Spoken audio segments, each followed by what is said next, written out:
Dear students, आज अपन BCom part second के money और बैंकिंग के अंतर्गत देखेंगे कि भारत में मुद्रा आपूर्ति का क्या सिस्टम है और मुद्रा आपूर्ति किस प्रकार से होती है। सर्वप्रथम यह जानने का प्रयास करते हैं कि मुद्रा आपूर्ति होती क्या है। देश में आर्थिक क्रियाओं के सफल संचालन हेतु सुनियोजित मुद्रा आपूर्ति की जरूरत होती है।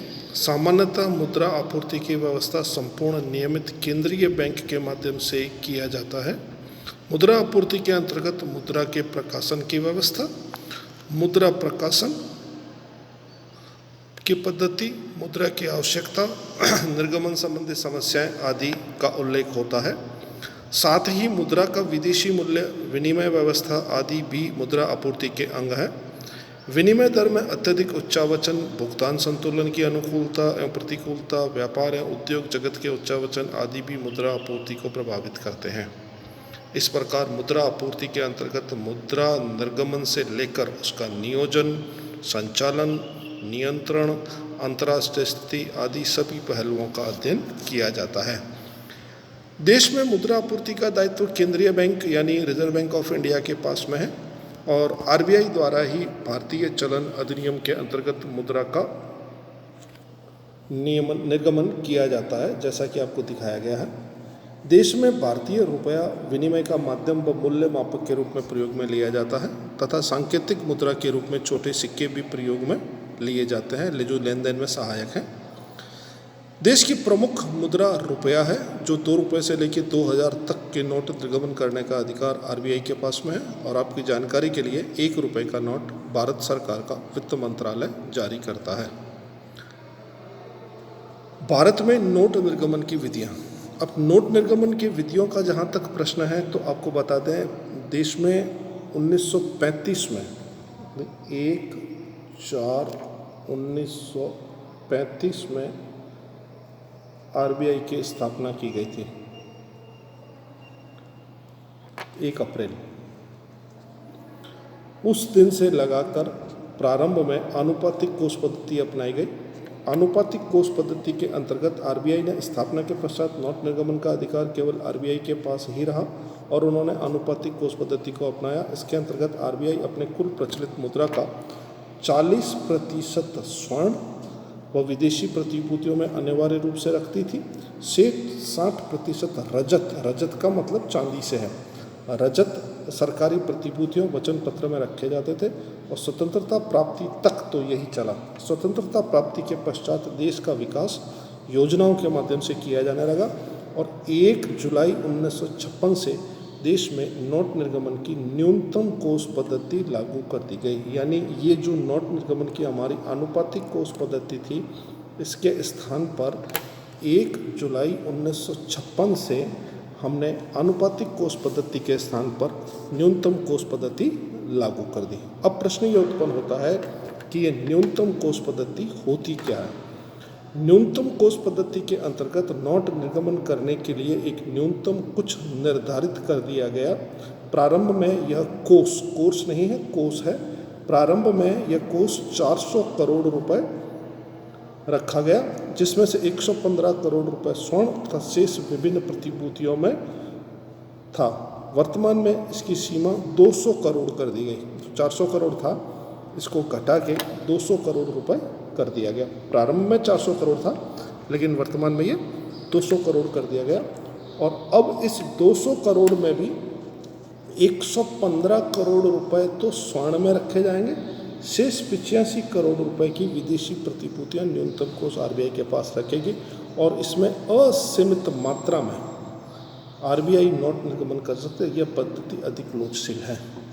यानी नोट निर्गमन की प्रारंभ में तो हम जो विधि अपना रहे थे वो थी आनुपातिक कोष पद्धति और अब जो अपना रहे हैं यह है न्यूनतम कोष पद्धति। और न्यूनतम कोष पद्धति में ही 1956 में लागू की गई।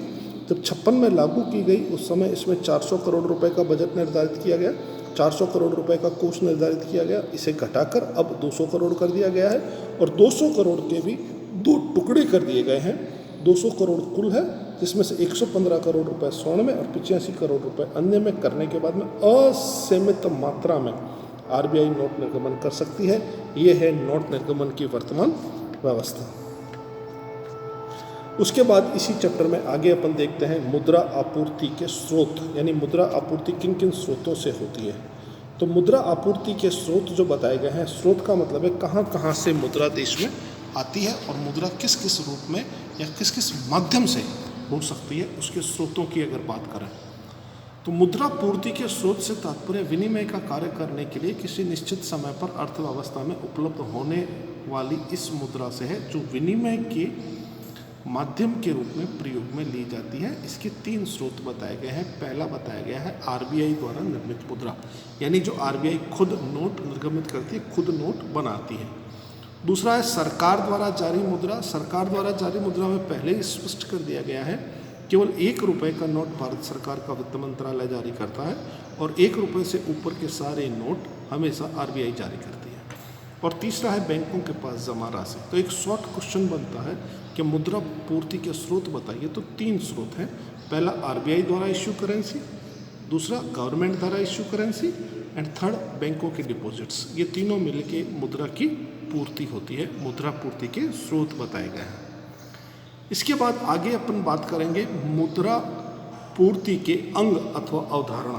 अब मुद्रा पूर्ति के अंग तथा अवधारणा में मुद्रा पूर्ति की 4 अवस्थाएं बताई जाती है। चारों अवस्थाओं का मिलकर एक प्रश्न बनता है या इसमें से किसी एक को M1, M2, M3, M4 में से किसी एक पर प्रश्न बनाया जाता है।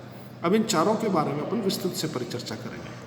तो जब अपन विस्तृत से देखेंगे तो सबसे पहले अपन बात करेंगे M1 के साथ। M1 क्या होता है? तो M1 के अंतर्गत आरबीआई द्वारा निम्न मुद्राओं को सम्मिलित किया जाता है। नंबर ए, जनता के पास जमा राशि। जो राशि जनता ने अपनी आय में से खर्च करने के बाद शेष बचा के रखी है, वो जनता द्वारा जमा राशि कहलाती है, जिसको अपन सेविंग्स बोलते हैं, पब्लिक सेविंग्स, वो आएगी। बी के अंतर्गत आएगा सहकारी बैंकें और व्यापारिक बैंकों की विशुद्ध जमा राशियाँ, ये उसके खातों के अंदर जो राशियाँ जमा है कोऑपरेटिव बैंक्स में और कमर्शियल बैंक्स में, उनको।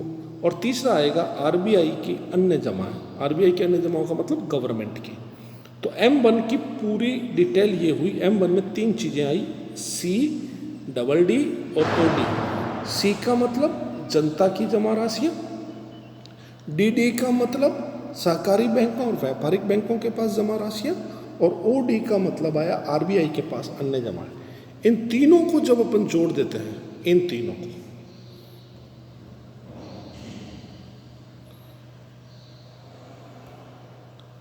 अरे एक सेकंड, M1 को वापस देखेंगे। M1 के अंतर्गत हमने देखा इन तीनों को जोड़ना है। A यानी C, B यानी DD और OD यानी जनता के पास जमा राशियाँ, सहकारी बैंक, व्यापारिक बैंकों की विशुद्ध राशियाँ और रिजर्व बैंक की अन्य जमा। इन सब को जोड़ने से जो बनेगा वो M1 कहलाएगा। It's called M1। इसी कंसर्न में आगे अपन देखेंगे M2 क्या होता है। 2 और 3 दोनों साथ में। जब M2 की बात करते हैं तो M2 का जब भी अध्ययन करेंगे तो M1 तो आएगा ही आएगा। पहले M1 निकालना होगा। M1 में 3 चीज़ें आएगी। M1 में 3 चीज़ें आएगी, जनता के पास जमा राशियाँ, सहकारी बैंकों के पास जमा राशियाँ, व्यापारिक बैंकों की जमा राशियाँ और आरबीआई के पास जमा है, वो सब जुड़ के M1 बनेगा। M1 जब पूरा आ गया तो M1 में डाकघर की बचत जमा है, यानी जिसको अपन पोस्ट ऑफिस बोलते हैं, पोस्ट ऑफिस की जमा राशियाँ इसमें और जोड़ दी जाएगी तो M2 आपका बन जाएगा। तो M2 बराबर M1 प्लस डाकघर की बचत, तो M2 क्लियर हो गया। उसके बाद बात करते हैं M3 की। तो M3 के अंतर्गत निम्न मुद्राएं सम्मिलित की जाती है। M1 की समस्त मुद्राएं, M1 यहाँ पर भी आया, M1 यहाँ पर भी आया। M1 तो पूरा आएगा, यानी आपको कुछ भी निकालना है तो M1 तो निकालना ही होगा। M1 में 3 चीज़ें आती है, पहले क्लियर कर दिया गया। M1 के बाद में व्यापारिक व सहकारी बैंकों की जमा सावधि जमा है। सावधि का मतलब क्या होता है? जो फिक्स्ड डिपॉजिट होती है वो सावधि कहलाती है। तो फिक्स्ड डिपॉजिट को यहाँ पर शामिल करना है सावधि जमा के रूप में M3 के लिए। M2 के लिए M1 में पोस्ट ऑफिस की जोड़ेंगे तो M2 बन जाएगा, और M1 में अगर सहकारी बैंक और व्यापारिक बैंकों की सावधि यानी फिक्स्ड डिपॉजिट जोड़ेंगे तो हमारा M3 बन जाएगा। इस तरह से M2 और M3। M2 के अंतर्गत M1 में पोस्ट ऑफिस की जोड़नी है और इसमें व्यापारिक बैंकों में जमा राशियाँ दूसरी सावधि जमाएँ जोड़नी है। इसके बाद बात करेंगे M4 के। M4 के अंतर्गत निम्न मुद्राएं सम्मिलित होती है। तो M4 निकालने के लिए M3 में सम्मिलित समस्त राशियाँ आएगी, यानी M3 पूरा निकालना पड़ेगा। और M3 निकालने का मतलब वही M1 से स्टार्ट करो आप। M1 और M1 में जितनी भी वो सावधि जमाएं हैं वो सारी जोड़ो, M3 निकलेगा। इसमें M3 व M1 की बैंकों की सावधि जमाएं सम्मिलित करते हुए, वो तो सम्मिलित होगी ही, M1 की भी होगी और M3 की भी होगी। और डाकघर की सावधि जमाएं राष्ट्रीय बचत पत्र आदि को छोड़कर, इसमें नेशनल सेविंग सर्टिफिकेट्स जो होते हैं उनको छोड़ दिया जाता है, बाकी पोस्ट ऑफिस की सारी चीज़ें जोड़ दी जाती है। इस प्रकार M4 मुद्रा आपूर्ति का वह अंग है जो सबसे कम तरलता रखता है और सबसे विस्तृत माप है। तो इस पूरे के अंतर्गत हमने 4 चीज़ें देखी, M1, M2, M3, M4। एक बार वापस देखते हैं इस पूरे को तो आपको समझ में आएगा।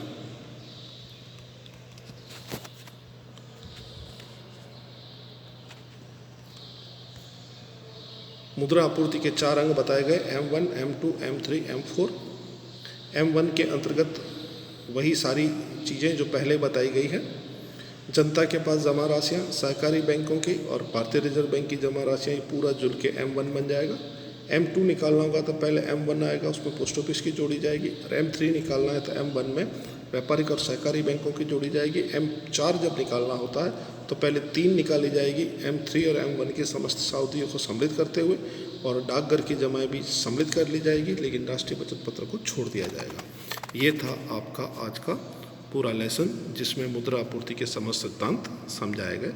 धन्यवाद।